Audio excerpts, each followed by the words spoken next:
Przyjechałam sobie do opuszczonej cementowni, która w sumie jest wydmuszką i jest to bardzo popularne miejsce na takiej eksploracyjnej mapie naszego województwa, które jednak już nie leży na Śląsku. No i o dziwo teren jest taki dosyć uczęszczany przez ludzi.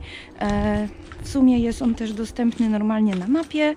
No i cóż, taka oklepana wyprawa, ale samotna, więc żeby nie było mi samej smutno, no to sobie przynajmniej porozmawiam z wami. No powiem wam, że w sumie dziwię się sobie, że jeszcze tu nie dotarłam. Mam takie miejsca, do których już wcześniej planowałam jechać, ale jakoś po prostu się nie udawało i właściwie bardziej planuję się skupić na opisie tutaj tego miejsca pisemnym. Znaczy no, opis pisemny, masło maślane.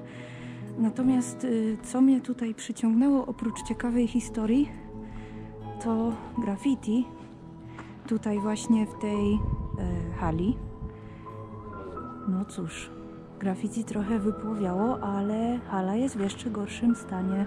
Dobra, słuchajcie, takie drugie podejście mam do tego obiektu. Najpierw postanowiłam porobić zdjęcia, żeby była dla was relacja szczegółowa, a ponieważ kręcili się tutaj złomiarze, wolałam odłożyć po prostu aparat do samochodu i zostawić sobie samo GoPro.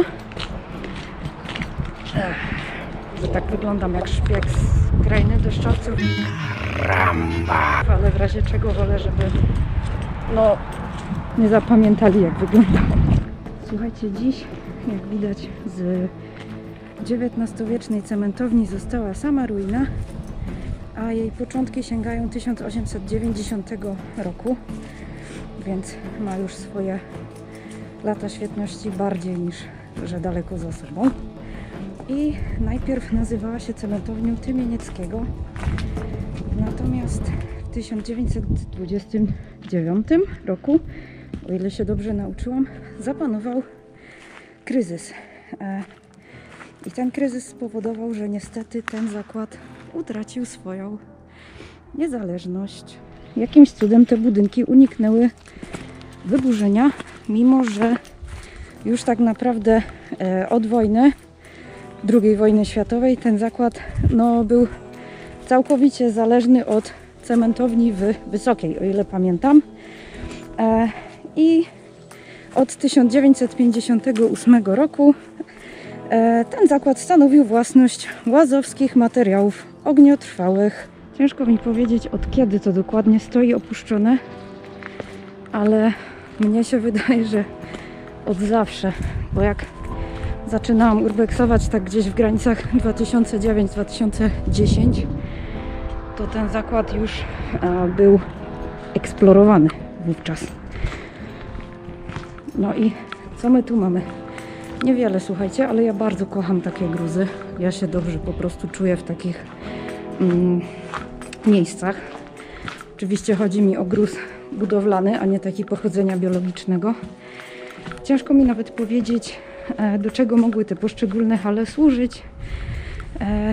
Tak wydaje się, że te niektóre miejsca zostały nadbudowane nieco później. Natomiast teraz chciałabym wam pokazać, dlaczego nie mogę urbexować sama. Nie wiem, czy pamiętacie, jak oglądacie vloga, bo tego vloga jest jeszcze w sumie mało, ale ostatnio pojechałam sama urbexować do Prewentorium w Wiśle, którego już nie ma, bo jak tam przyjechałam, to je akurat burzyli. A tutaj, patrzcie, jeszcze lepszy dowód, że nie mogę urbexować sama. Cały czas mówię, że nie boję się żadnych duchów, nic takiego, boję się ludzi i boję się, że znajdę trupa. No to bęk. Tu jeszcze trup psa, gdzie ja kocham psy, absolutnie kocham. Została nam jeszcze jedna hala. Te hale nie były wszystkie ze sobą połączone, przynajmniej tak to wygląda na dzień dzisiejszy. Jest to hala najwyższa.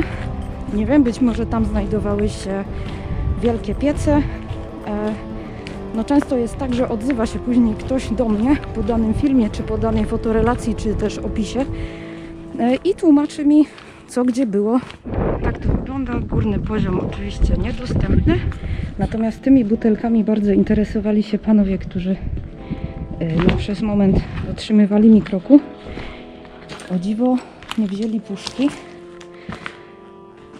Tutaj to wygląda, jakby ten cement gdzieś był zlewany. Czy to fragment jakiegoś silosa mógł być?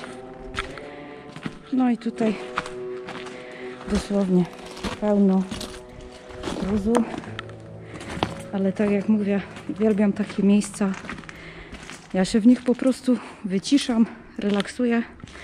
Chociaż przyznam, że jak weszłam tutaj właśnie sama i najpierw, bo tutaj akurat jest taki wyższy dach, natomiast w tamtej sali jest taki blaszany dach. Jak on zaczął tak falować pod wpływem wiatru i zobaczyłam jeszcze tych panów, to trochę się jednak zrobiło gorąco. No dobrze, mamy tutaj oczywiście standardowo pełno jakichś porozrzucanych ciuchów. Tutaj chyba po tym betonowym można by wejść na górę. Tylko że szkoda energii, bo jeszcze dzisiaj trochę chcę oblecieć, a tam po prostu chyba nic nie ma. Tam u góry niczego nie znalazłam.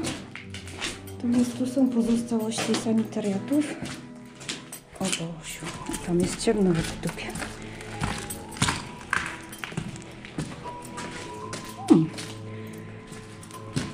Czyli jednak jeszcze coś tu jest, gdzie wcześniej nie weszłam, a zdążyłam już odnieść aparat. No trudno, najwyżej docykam telefonem. Wow, dziura w ciemność. To jest zawsze złe. I słuchajcie, weszłam sobie kulturalnie schodkami. Natomiast gdybym wchodziła tamtą betonową płytą, to wyszłabym dokładnie tu. Tam mamy pełno niedostępnych pomieszczeń, ale wejdę sobie jeszcze tu po schodkach. Aha. Nie wejdę. Okej. Cóż. Teraz już chyba widziałam tutaj wszystko. Ekspresowo na dół, czy nie? Czemu zawsze najbardziej kretyńskie pomysły mam, jak jestem sama? I to już jest wszystko z tego obiektu. No, może dla wielu on atrakcyjnością nie grzeszy, no bo nie da się ukryć, że to jest wydmuszka, ale no, to jest taki mój odstresowywacz, więc teraz jadę sobie pocykać troszeczkę obiektów bardziej historycznych, ale na chodzie, żeby je później dla Was opisywać. Także dziękuję Wam, że byliście ze mną i oczywiście wielkie buziaki. Do następnego, cześć!